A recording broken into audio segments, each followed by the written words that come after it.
Pour beaucoup d'entre vous, l'amour n'est pas un choix, c'est plutôt que l'on tombe amoureux. Des émotions se mélangent et on se demande ce qui se passe. On est comme sur un nuage émotionnel et ceci inscrit en nous la volonté de partager sa vie avec cette personne. C'est quelque chose qui nous tombe dessus, qui est à profusion diffusé dans tous les films et les séries. Cette rencontre qui change notre vie. Et puis parfois, comme dans la musique de téléphone, les anges n'aiment pas devenir vieux, parfois ça change et on ne comprend pas où et comment on a pu en arriver là. Sans être pessimiste, c'est quelque chose qui arrive dans beaucoup de couples, qui pensaient ne jamais vivre cela. Ensuite, on cherche la personne compatible, etc. Je n'ai que 45 ans et j'ai encore des années devant moi pour vivre beaucoup de choses dans ma vie. Et je ne vais pas essayer de rentrer dans ce sujet de l'amour par ce chemin. Je viens juste de montrer ce que l'amour est quand l'on pense à l'amour mental, l'amour émotionnel. L'amour physique est aussi intéressant, dans une approche de la jouissance par le corps, de notre réalité. Mais là encore, je ne veux pas parler du tantrisme. J'ai déjà évoqué des choses à ce sujet qui pouvaient se passer lors de soins.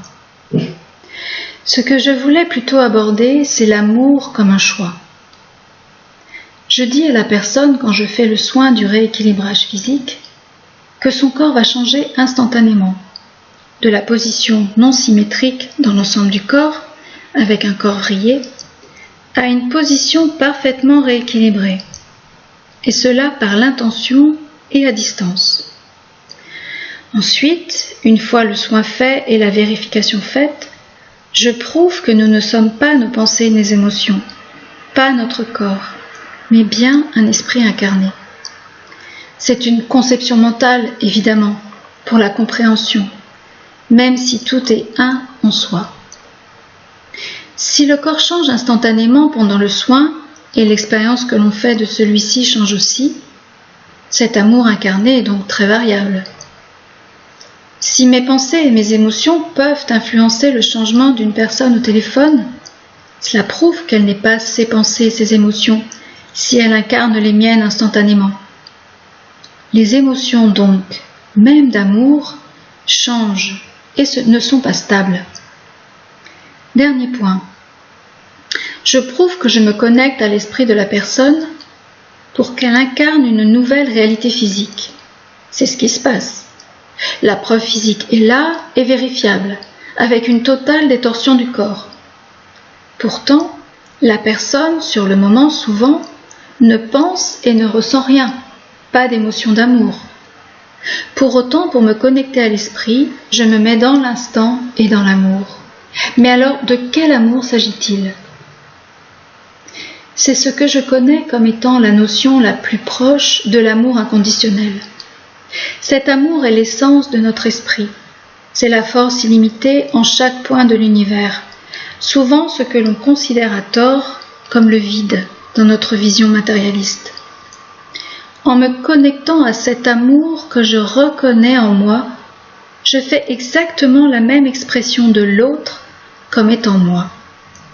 La compassion amoureuse, c'est reconnaître chez l'autre une expression différente de moi.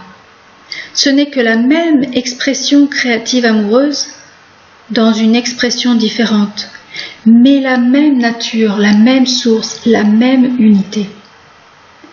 Je choisis donc, en conscience, de me mettre dans l'instant et dans l'amour, et c'est à ce moment que je peux poser mon intention, les pensées et les émotions conscientes, de rééquilibrage.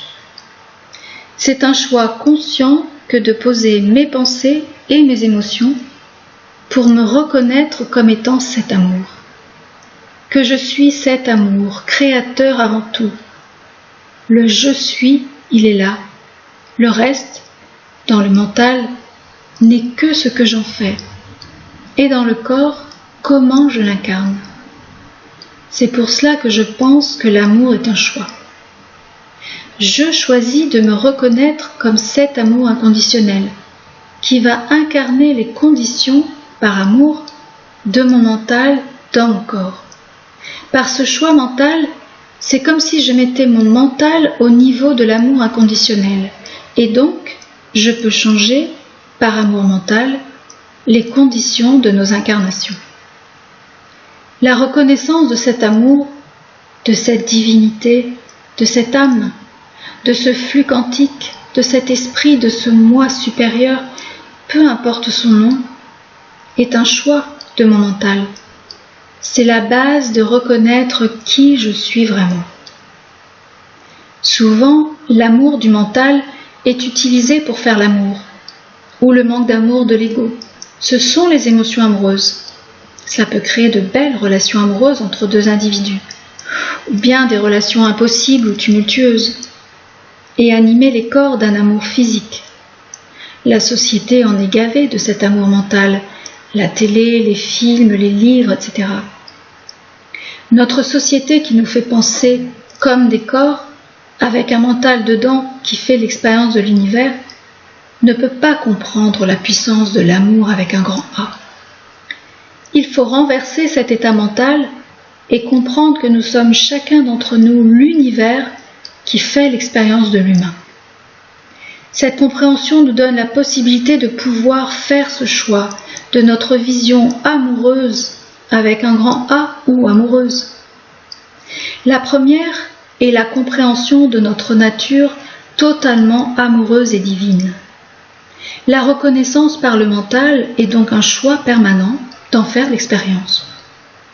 Pour en faire l'expression la plus totale, c'est de se rapprocher le plus possible de l'amour inconditionnel par le mental. Donc, de faire l'expression de l'amour, la compassion, la joie, etc.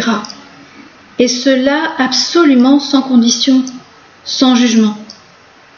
C'est-à-dire que ce ne sont pas les événements extérieurs, comme une rencontre, un accident, une maladie, le fait de gagner au loto, qui font que ces belles émotions et pensées s'animent dans ma réalité, mais bien ma décision de voir cette réalité avec amour, avec un grand A. Cette vision amoureuse non seulement anime cette réalité différemment, mais la transforme par l'âme agie. La vision par l'amour crée en nous des moments perçus comme d'amour, quand le lieu, les vibrations, les énergies, le bien-être, pas de maladie, les astres, les autres, le monde, mon travail, mes amis, vont bien.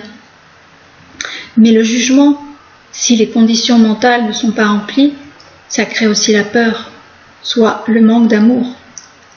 C'est à ce moment que l'on crée la maladie, la dépression, les manques, la violence, la séparation, etc. Et ses effets dans notre réalité.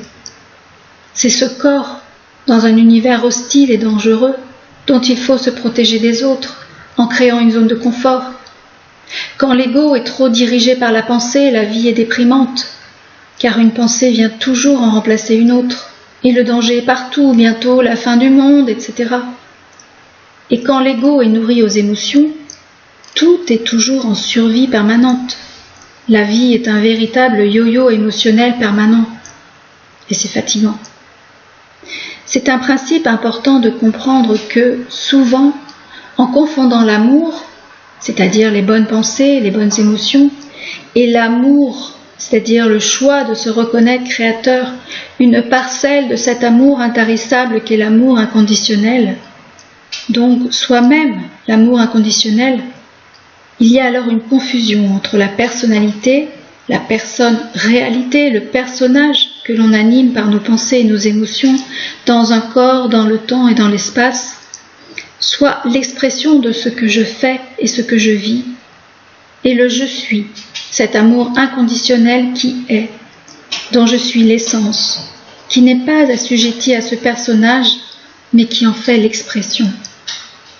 Le choix n'est donc pas d'apprendre à s'aimer un peu plus chaque jour, mais de reconnaître et de faire le choix de l'amour avec un grand A comme étant soi. L'amour avec un grand A est un choix de se reconnaître. L'amour est une émotion ou une pensée qui va changer en fonction des circonstances, du temps et de l'espace. Dans l'amour et dans l'instant.